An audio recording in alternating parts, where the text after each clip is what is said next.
আমরা বেনজিন কিন্তু চিনি, তাই না? বেনজিন কীরকম দেখতে? এই যে এরকম 6টা কার্বন থাকে, এখানে একটা কার্বন, এখানে একটা কার্বন, এখানে একটা কার্বন, এখানে একটা কার্বন, এখানে একটা কার্বন, এভাবে সুন্দর করে আদর করে আমি 6টা কার্বন দিয়ে দিলাম। তারপরে এদের সাথে কিন্তু একটা করে সংযোগ থাকবে, সবার সাথে সবার কি থাকবে? যোগাযোগ থাকবে, সবার সাথে সবার যোগাযোগ থাকবে। তারপরে এক্সট্রা করে কিন্তু আমার এইখানে একটা ডাবল বন্ড, এইখানে একটা ডাবল বন্ড, এইখানে একটা ডাবল বন্ড, একটা ঘর পর পর ডাবল বন্ড হবে। একটা ঘর পর পর কী হবে? Double bond. একটা ঘর পর পর কী হবে? Double bond. এখন একটু খেয়াল করে দেখি, কার্বনের কিন্তু 3টা হাত করে সবাই ফিল আপ হয়ে গেছে। এই কার্বনেরও 3টা হাত, এই কার্বনেরও 3টা, এটারও 3টা, সবার 3টা করে। এখন কিন্তু 4 নাম্বার হাতে কে বসবে? এখানে একটা হাইড্রোজেন বসবে, এখানে কিন্তু একটা হাইড্রোজেন বসবে, এখানে একটা হাইড্রোজেন বসবে, এখানে একটা হাইড্রোজেন বসবে, এখানে একটা হাইড্রোজেন বসবে, এখানে একটা হাইড্রোজেন বসবে। বুঝতে পারছো কি? এইভাবে কিন্তু বেনজিনটাকে আমি এইভাবে লিখতে পারি, এইরকমভাবে অনেক সময় লিখে দেই, এই এই এই। কিন্তু এখানে কিন্তু হাইড্রোজেনটা দেখা যাচ্ছে না, কিন্তু হাইড্রোজেনটা অবশ্যই আছে। এই যে খেয়াল করে দেখো যে এইখানে যে কার্বনটা আছে, এই কার্বনে এই যে একটা হাত, এই একটা হাত, এই একটা হাত, বাকি হাতে অবশ্যই কি আছে? হাইড্রোজেন আছে। এখন কথা হচ্ছে, এখানেও হাইড্রোজেন আছে, এখানেও হাইড্রোজেন আছে, এখানেও হাইড্রোজেন আছে, এখানেও হাইড্রোজেন আছে, এখানেও হাইড্রোজেন আছে। তুমি যদি কোনো কারণে যদি হচ্ছে এইখানের এই যে এগুলোতে কিন্তু তোমার কি আছে? ডাবল বন্ড আছে। এইখানে যদি হাইড্রোজেনটাকে সরাইয়া তুমি যদি এখানে একটা CH3 লাগাই দাও, CH3 লাগাই দাও, তখন এই যৌগের নাম কি হয়ে যায় বলো তো? তখন এই যৌগের নাম হয়ে যায় টলুইন। তখন এই যৌগের নাম কি হয়ে যায়? হলো টলুইন। এটাকে বলা হয় বেনজিনের জাতক। মানে বেনজিনের মধ্যে হালকা একটু মডিফাই করে একটা হাইড্রোজেন সরাই একটা মিথাইল মূলক দিছে, নাম হয়ে গেছে টলুইন। এই যে দেখো, বেনজিন এবং বেনজিন জাতক উভয়কেই কি বলা হয়? অ্যারোমেটিক যৌগ বলা হয়। উভয়কেই কি বলা হয়? অ্যারোমেটিক যৌগ। একটু খেয়াল করে দেখো যে যদি এরকম হয়, এই যে এখানে হাইড্রোজেনের জায়গায় যদি CH3 যায়, তার মানে কি? এটা হচ্ছে মিথাইল বেনজিন। এটার আরেকটা নাম হচ্ছে টলুইন। বুঝতে পারছো কি? যে মিথাইল বেনজিন, হাইড্রোজেনটাকে সরাই একটা তুমি CH3 বসাই দিছো। এখন এখানে কি হইতেছে? এটার নাম হচ্ছে হাইড্রোক্সি বেনজিন, বা এটাকে অনেক সময় আমরা কি বলি? ফেনল বলি। এটাকে কি বলি? ফেনল বলি। এইখানে যদি একটা হাইড্রোজেন সরাই NH2 বসায় দাও, দেখো এক বেনজিন থেকে কতগুলো যৌগ পাইতেছি। তাহলে এখানে NH2 বসাই দিলে তখন এটার নাম হয়ে যায় এনিলিন। তখন এটার নাম হয়ে যায় কি?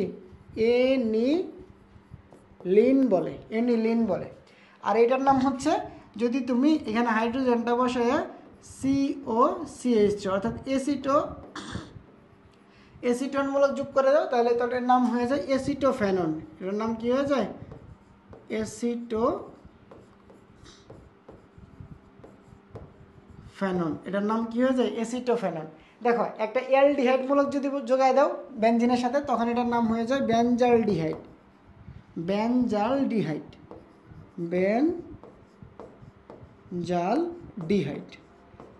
দেখো এক বেনজিন থেকে কতগুলো যৌগ পাইতেছি আমরা। আরও তো যৌগ আছে, সব যৌগ আমরা শিখবো কোথায়? আমাদের 25 ব্যাচের রাউন্ড 3-তে সবগুলা শিখবো আমরা। পুরো জৈব যৌগ পুরো চ্যাপ্টারটাই আমরা পড়বো আস্তে আস্তে। দেখো কার্বক্সিলিক অ্যাসিড যুক্ত আছে না, তার মানে কি? অ্যাসিড, বেনজিনের অ্যাসিড। এটার নাম হচ্ছে বেনজোয়িক অ্যাসিড। এটার নাম হচ্ছে আমার বেনজোয়িক অ্যাসিড। এটার নাম হচ্ছে বেনজোয়িক অ্যাসিড। এটার নাম কি বলতো? Benzoic acid. আর এটার নাম কি? CN, মানে এটা নাইট্রাইল মূলক যুক্ত আছে। কি যুক্ত আছে? নাইট্রাইল মূলক যুক্ত আছে। তার মানে কি? Nitrile, benzene nitrile. তখন এই যৌগের নাম কি হয়ে যায়? Benzene nitrile. দেখো এটার নাম হয়ে যায় বেনজিন নাইট্রাইল।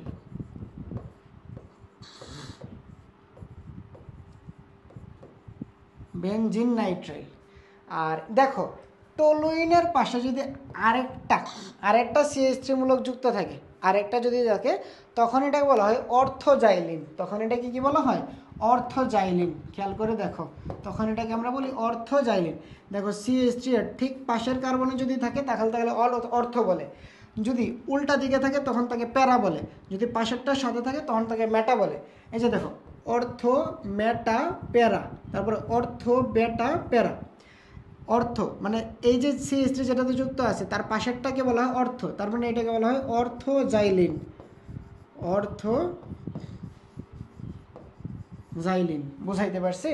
আর এটার নাম হচ্ছে স্টাইরিন। এই যে এটাকে হাইড্রোজেনটাকে সরে তুমি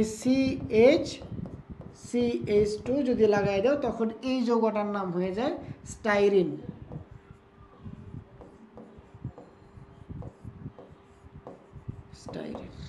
বুঝতে পারছো?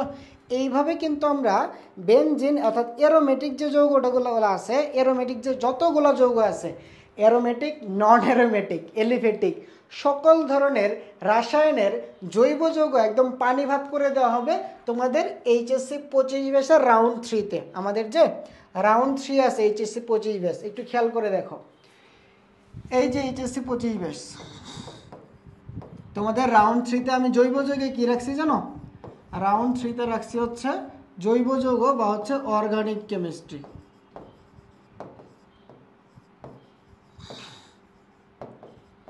অর্গানিক কেমিস্ট্রি একদম ফুল চ্যাপ্টারটা শেষ করে দেওয়া হবে।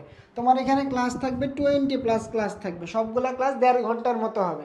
তারপরে তুমি জৈব যৌগের কি কি পড়বা? প্রথমে হচ্ছে কনসেপচুয়াল লেকচার পাবা, কনসেপ্ট 1 নম্বরে তুমি কনসেপ্ট পাবা।